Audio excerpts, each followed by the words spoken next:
Oke, jadi di video ini kita bakal bahas lengkap, mulai dari cara bikin desain bukunya di Canva, cara order desainnya di marketplace, sampai jadi bukunya ya. Aku juga bakal kasih tahu gimana cara aku ngitung HPP, supaya kalau kamu mau jualan, nggak bingung lagi nentuin harga jualnya, biar nggak kemahalan atau malah sampai rugi. Oke, langsung aja ke tutorialnya. Pertama, buka aplikasi Canva di handphone kamu. Kalau belum punya aplikasinya, buka aja di Google ya. Terus klik tanda plus. Di bawah ini, di kolom pencarian, ketik A4. Karena aku mau buat buku A5, jadi desainnya pakai ukuran A4 ya. Pilih yang dokumen A4 vertikal. Ini ke bawah saja, karena kita bakal mulai desainnya dari nol, bukan dari template ya guys. Lalu, klik icon titik 3 di atas ini. Pilih pengaturan, terus tambahkan patokan. Pilih setel. Masukkan jumlah kolom 0 dan baris 2. Nah, patokan ini fungsinya biar kita gampang ngatur posisi elemen di desain nanti. Di layer pertama ini, aku mau buat desain cover bagian depan dan belakangnya. Bagian atas ini untuk cover depan, dan bagian bawah ini untuk cover belakang. Kalau udah, kita langsung aja ke elemen. Terus cari aja elemen dengan kata kunci ini. Aku mau buat latarnya dulu. Pilih yang ini. Terus puter aja elemennya kayak gini. Terus sesuaikan aja posisinya sebagai latar belakang. Habis itu nanti diduplikat lalu disimpan di bagian atasnya. Jika dirasa kurang cocok, bisa dibalik aja elemennya. Nah, kalau udah kayak gini, tinggal kita klik aja lalu klik titik 3 ini. Terus pilih beberapa, kita gabungin si elemennya. Kemudian untuk latarnya ini aku puterin dulu jadi tegak, biar pas ngedesain nanti lebih nyaman dan gak miring-miring ya. Kenapa aku buatnya vertikal kayak gini? Karena nantinya hasil print outnya itu pakai kertas A4. Jadi otomatis file desainnya juga aku sesuaikan dengan ukuran kertas A4 ya. Lanjut ya teman-teman, jangan lupa catat nama elemennya juga ya, biar nanti gampang nyari ulang. Videonya aku percepat aja ya, supaya nggak kelamaan. Intinya kalau mau bikin desain di Canva, kita harus paham fitur-fiturnya dulu, dan tahu cara cari elemen yang pas. Soalnya sebenarnya tinggal tempel-tempel aja, mudah banget. Tapi kalau lagi nggak ada ide, ya bisa pusing juga ya. Makanya aku saranin sering-sering latihan dan cari inspirasi dari desain orang lain yang menurut kalian keren atau udah jago.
Oke, desain cover depan dan belakangnya udah jadi ya. Sekarang gabungin aja semua elemen-elemennya biar nyatu. Terus putar lagi tampilannya jadi vertikal kayak gini biar nanti hasil akhirnya rapi dan sesuai posisi cetaknya. Ingat ya, khusus untuk cover itu cukup di print satu sisi aja, nggak usah dibolak-balik, soalnya kalau bolak-balik nanti malah repot halamannya, bisa nggak nyusun. Untuk cover ini aku pakai kertas art karton ketebalan 230 GSM, ukurannya A3+ atau 32 x 48 cm, tanpa laminasi ya guys, karena menurut aku hasilnya udah bagus banget walau tanpa laminasi. Kok covernya di print pakai kertas A3+? Ya, jadi nanti aku atur lagi desainnya di Canva pakai ukuran khusus 32 x 48 cm. Satu lembar ukurannya segitu bisa muat 2 desain cover buku ukuran A5. Soalnya kan kalau cover A5 dibuka jadi ukurannya A4 ya. Gimana, sampai sini udah paham ya cara bikin desain cover bukunya? Sekarang kita lanjut ke bagian berikutnya, yaitu bikin desain isi bukunya. Cubit dulu layar desainnya, lalu klik duplikatkan. Setelah itu ketuk 2 kali slide yang kedua. Nah, kita lanjut desain isinya di sini ya. Hapus aja teks dan elemen di bagian depannya. Kita sisakan latarnya saja. Sekarang gabungkan semua elemen latar, lalu atur transparansinya biar lebih soft. Di slide ini bagian bawahnya kita pakai untuk desain halaman terakhir dan bagian atasnya untuk halaman pertama. Halaman terakhir bukunya nanti akan diisi tabel hafalan JUT 30, sedangkan halaman pertamanya berisi data siswa. Jadi kita mulai dulu dari halaman pertama ya, baru nanti lanjut ke tabel hafalannya.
Nah, jadi di slide ketiga ini berisi halaman doa dan tabel materi-materi hafalan.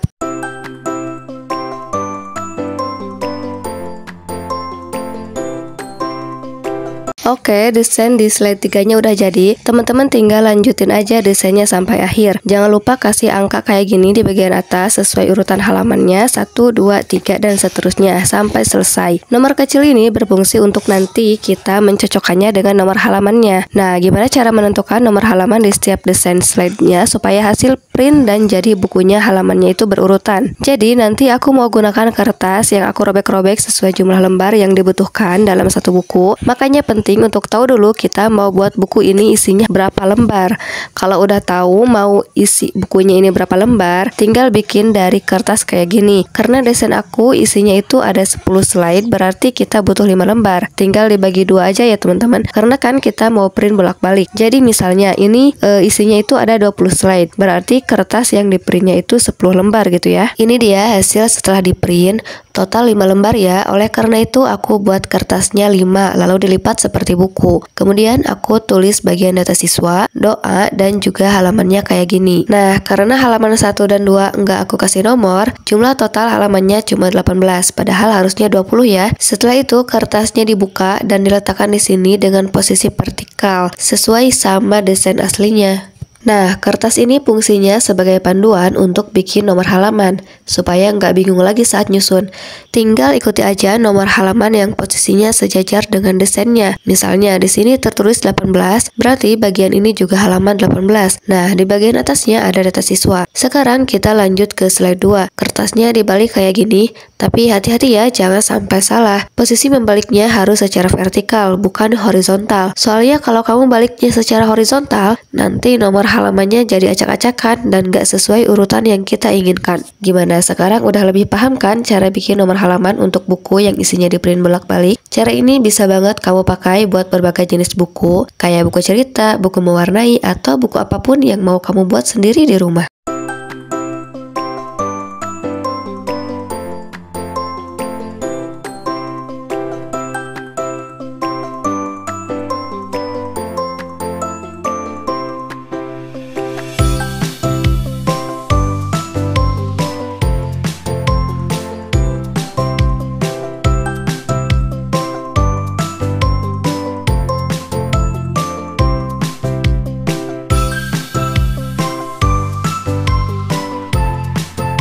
Kalau udah sampai kertas terakhir, selanjutnya kita cocokkan nomor kecil di atas tadi dengan nomor halamannya. Caranya salin desain isi yang udah kamu buat, lalu hapus bagian nomor kecilnya.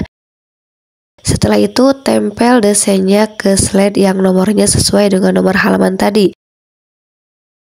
Lalu simpan atau posisikan desainnya di belakangnya.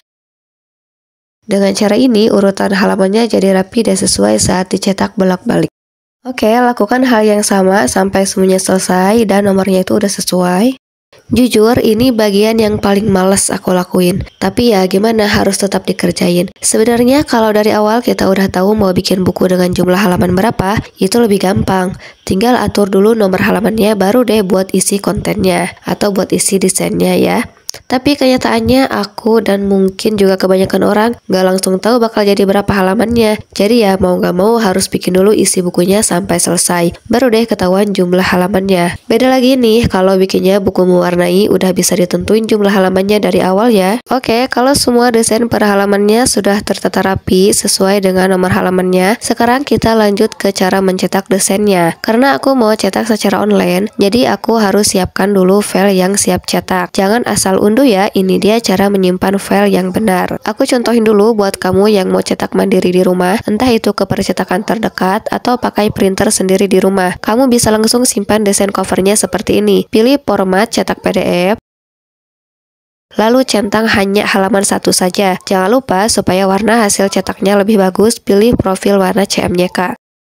Kalau sudah, lanjut ke bagian isi bukunya. Simpan dengan format yang sama, tapi pilih halaman 2-11 aja. Nah, sekarang kamu punya 2 file yang sudah siap kirim ke percetakan terdekat di rumah kamu, atau langsung dicetak sendiri pakai printer rumahan di rumah ya. Oh ya, kamu bisa ubah dulu nama filenya biar gampang dibedain. Ini opsional tapi lumayan membantu. Terus buat kamu yang print sendiri di rumah, kamu bisa pakai jenis kertas yang lebih tebal dari HPS, mulai dari ketebalan 150 GSM, tapi pastikan dulu kertasnya kompatibel dengan printer yang kamu pakai. Beberapa jenis kertas yang biasanya aman untuk printer rumahan itu misalnya art paper 150 GSM, kertas BC atau brief card 160 GSM, atau ivory 210 GSM. Tapi tetap ya, cek dulu spesifikasi printer kamu supaya hasilnya maksimal dan gak bikin printer jadi bermasalah. Sekarang kita masuk ke bagian membuat file untuk print online. Karena kalau cetak lewat marketplace, filenya harus benar-benar siap cetak ya. Beda lagi kalau cetak dekat rumah, biasanya mang cetaknya itu yang akan bantu setting ke ukuran kertas A3+.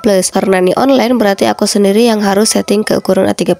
Caranya gampang kok, tinggal buat desain baru, klik tanda plus di bawah ini, lalu pilih ukuran khusus, setelah itu ubah dulu satuannya jadi cm. Lalu masukkan ukuran lebar 32 dan tinggi 48. Nah, kalau untuk bagian isi bukunya nggak perlu diapa-apain lagi, cukup simpan seperti tadi. Lanjut pilih desain dari proyek, pilih desain yang tadi kita buat, klik covernya aja, terus putar jadi tegak kayak gini. Untuk pasin ukurannya, klik posisi, pilih lanjutan. Nah, di sini kita atur ukuran covernya sesuai dengan ukuran kertas A4. Lebihkan angkanya sedikit. Kenapa? Karena kalau isi bukunya itu tebal, otomatis sampul bukunya pasti ketarik kalau dilipat.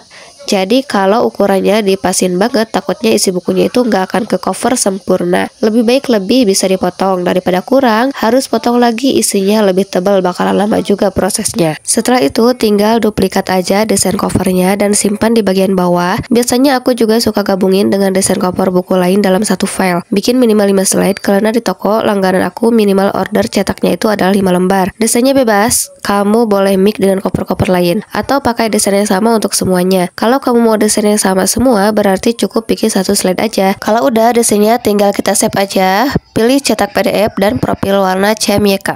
Lanjut ke bagian cara order print online-nya ya. Teman-teman bisa cari akun Instagram aku, Hobi Desain, lalu klik link yang ada di bio. Nanti akan diarahkan ke halaman link ID aku. Di situ aku sudah simpan link menuju toko-toko langganan aku di Shopee. Untuk cetak sampul, aku pakai toko Upsize.